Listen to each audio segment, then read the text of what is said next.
નમસ્તે વિદ્યાર્થીઓ, ગુજરાત વાલે ચેનલમાં તમારું સ્વાગત છે। આજે આપણે એક સરસ મજાનો એવો ટોપિક લઈને આવ્યા છીએ કે યુપીએસસીમાં કઈ કઈ પોસ્ટ હોય છે। આપણે ઘણા બધા વિદ્યાર્થીઓને બસ એક કે બે પોસ્ટ વિશે આપણે જાણીએ છીએ કે આઈએએસ ઓફિસર, આઈપીએસ ઓફિસર, ને ઘણી વખત તો યુપીએસસી એટલે આઈપીએસ ઓફિસર, બીજી કોઈ પોસ્ટ વિશે ઘણું માર્કેટમાં ક્યાંય વિડીયો હોતા નથી। પણ આજે આપણે ટોટલ કેટલી પોસ્ટો યુપીએસસીમાં હોય છે અને કઈ કઈ હોય છે જે તમને જણાવવામાં આવશે। અને આઈએએસ ઓફિસર, આઈપીએસ ઓફિસર અને ઘણી બધી એવી સર્વિસ છે જે યુપીએસસીના એક્ઝામ દ્વારા આપણે લેવામાં આવે છે। પણ તમને એક વાત ખબર હોવી જોઈએ કે યુપીએસસીની એક્ઝામ જ્યારે તમે ફોર્મ ફિલ કરો છો ત્યારે તમારે સિલેક્ટ કરવી પડે છે કે તમારે કઈ પોસ્ટ તમે ફર્સ્ટ પ્રાયોરિટી આપો છો, કઈ પોસ્ટને તમે સેકન્ડ પ્રાયોરિટી આપો છો। ઘણા બધા વિદ્યાર્થીઓને એ કન્ફ્યુઝન હોય છે કે શું અમારે સિલેક્શન કરવાનું હોય છે કે યુપીએસસી ડાયરેક્ટલી અમને પ્રોવાઈડ કરે છે કે તમે આ પોસ્ટ તમને મળશે। તો આવી બધી કન્ફ્યુઝન આપણે આજે દૂર કરવાના છીએ કે જ્યારે તમે ફોર્મ ફિલ કરો છો ત્યારે તમારા હાથમાં હોય છે કે તમે કઈ કઈ પોસ્ટ સિલેક્ટ કરો છો। તમારે રેન્કિંગ આપવાની હોય છે કે પહેલા નંબરમાં તમે કઈ પોસ્ટ સિલેક્ટ કરી, બીજા નંબરમાં કઈ કરો છો, ત્રીજા નંબરમાં કઈ કરો છો। એટલે તમારે 23 જે ટોટલ 23 પોસ્ટ છે યુપીએસસીમાં, તો તમારે 23 નંબર આપવા પડે છે કે મારી ફર્સ્ટ પ્રાયોરિટી આરી સર્વિસ છે, મારી સેકન્ડ પ્રાયોરિટી આ છે, થર્ડ આ છે, એમ તમારે 23 પોસ્ટમાંથી સિલેક્શન કરવાનું હોય છે। બીજી કન્ફ્યુઝન હોય છે કે અમુક સર્વિસ એવી હોય કે જે તમારે નથી જોઈતી તો તમે એમાં નોટ અપ્લાઇડ બી કરી શકો છો। એવું કમ્પલસરી નથી કે તમારે એ પોસ્ટમાં રેન્ક આપવી જ। તમારે જેવી રીતના કે તમે ફોર્મ ફિલ કરશો ત્યારે તમને ઓપ્શન મળશે કે તમારે કઈ કઈ પ્રાયોરિટીમાં કોને ફર્સ્ટ રાખવી છે, કોને સેકન્ડ રાખવી છે, અને લાસ્ટમાં જ્યારે તમારું ફાઇનલ રિઝલ્ટ આવે છે તો તમારી રેન્કિંગ ઉપર તમને એ સર્વિસ એલોટ થાય છે। જેટલી તમારી રેન્ક સારી હશે એટલી તમારી જે પ્રાયોરિટી તમે ફર્સ્ટ, સેકન્ડ, થર્ડ આપી હશે એના હિસાબે તમને સર્વિસ મળશે। તો આજે આપણે જોઈએ કે યુપીએસસીમાં કેટલી પોસ્ટ અને કઈ કઈ હોય છે। તો યુપીએસસીમાં ટોટલ 23 પોસ્ટ હોય છે। તો આપણે જાણીએ કે કઈ કઈ છે। અને ગ્રુપ એ અને ગ્રુપ બી આ પણ તમે સાંભળ્યું હશે, અને નહીં સાંભળ્યું હોય તો પણ આજે આપણે આ વિડીયોમાં જણાવીશું કે ગ્રુપ એ સર્વિસ શું છે અને ગ્રુપ બી સર્વિસ શું છે। જુઓ કે જે ત્રણ તમે મોસ્ટલી સ્ટુડન્ટે સાંભળ્યું હશે કે IAS officer, Indian administrative service, Indian foreign service અને ઇન્ડિયન પોલીસ સર્વિસ એટલે આઈપીએસ। આ ત્રણ જે સર્વિસ છે એ ઓલ ઇન્ડિયા સર્વિસ કહેવામાં આવે છે। તમારી રેન્ક જેટલી સારી હશે એટલું તમને ચાન્સીસ છે કે આમાંથી ત્રણમાંથી તમને એક સર્વિસ મળે, કારણ કે તમને તમારી રેન્ક ઉપર તમને સર્વિસ એલોટ થતી હોય છે। જેટલી સારી રેન્ક એટલી તમારી પ્રાયોરિટી એક્સેપ્ટ થાય છે।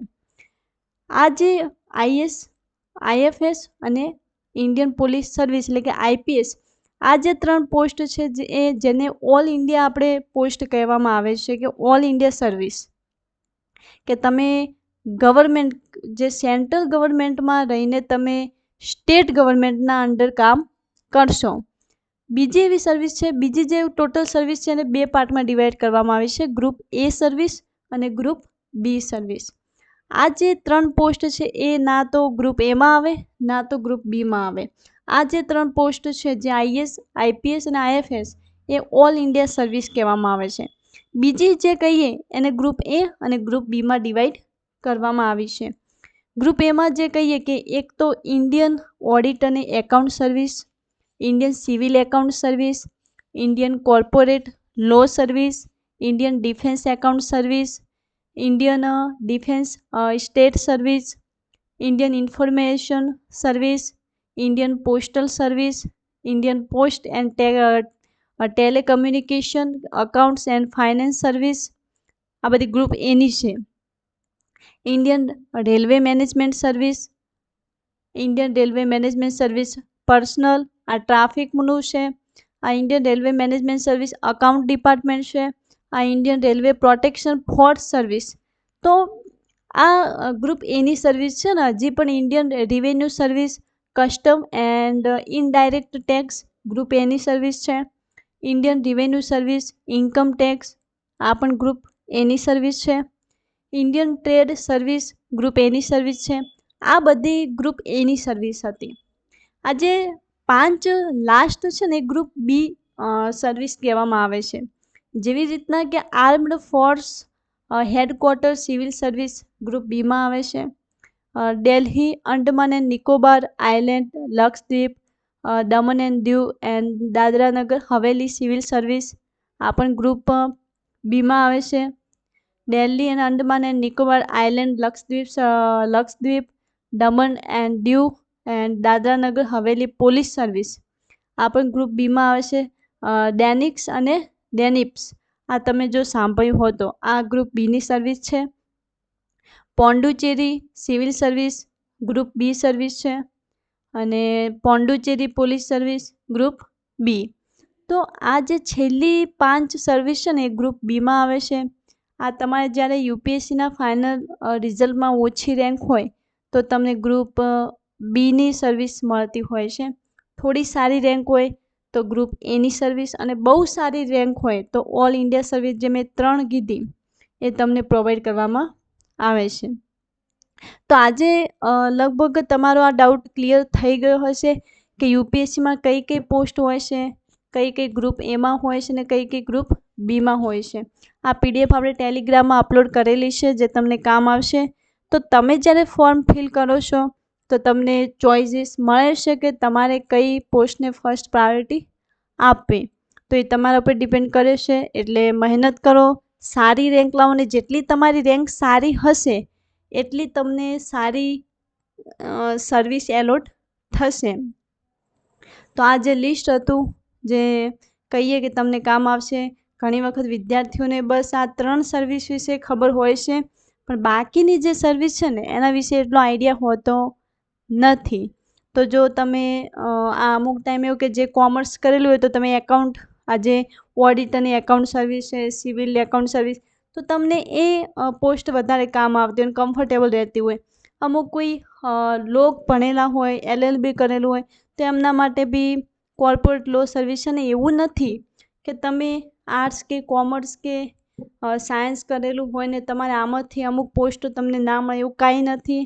તમે રેન્ડમલી કોઈ પણ સર્વિસ ચૂઝ કરી શકો છો, તમારી પ્રાયોરિટી આપી શકો છો. આમાં કોઈ પણ એવું ડિવાઈડ કરેલું નથી કે આર્ટ્સવાળાને આ મળશે, કોમર્સવાળાને આ મળશે અને સાયન્સવાળાને આ મળશે. ના, આર્ટ્સનો વિદ્યાર્થી છે ને રેન્ક એની આવે સારી આવે તો એને ઇન્ડિયન ઓડિટ અને એકાઉન્ટ સર્વિસ જો પ્રાયોરિટી આપી છે તો એને મળી જશે. તેમાં કોઈ એવું ડિવાઈડ કરવામાં આવ્યું નથી. તો મને એવું લાગે છે કે આ વિડીયો તમને ઘણો બધો હેલ્પફુલ થશે. શોર્ટ વિડીયો હતો પણ તમારી ઘણા બધા વિદ્યાર્થીઓની આ કન્ફ્યુઝન દૂર થઈ હશે. નેક્સ્ટ તમારે કોઈ પણ યુપીએસસીને લગતી કોઈ પણ યા જીપીએસસીને લગતી કોઈ પણ તમારે કન્ફ્યુઝન હોય તો તમે કોમેન્ટ કરી શકો છો. નેક્સ્ટ વિડીયો તમારી કન્ફ્યુઝન દૂર કરશો અમે, અને આવા નવા વિડીયો તમને મળી રહેશે. તો આ ચેનલને તમે લાઈક, સબસ્ક્રાઈબ અને સપોર્ટ કરતા રહેજો. જય હિન્દ. મળીએ આપણે નેક્સ્ટ વિડીયોઝમાં.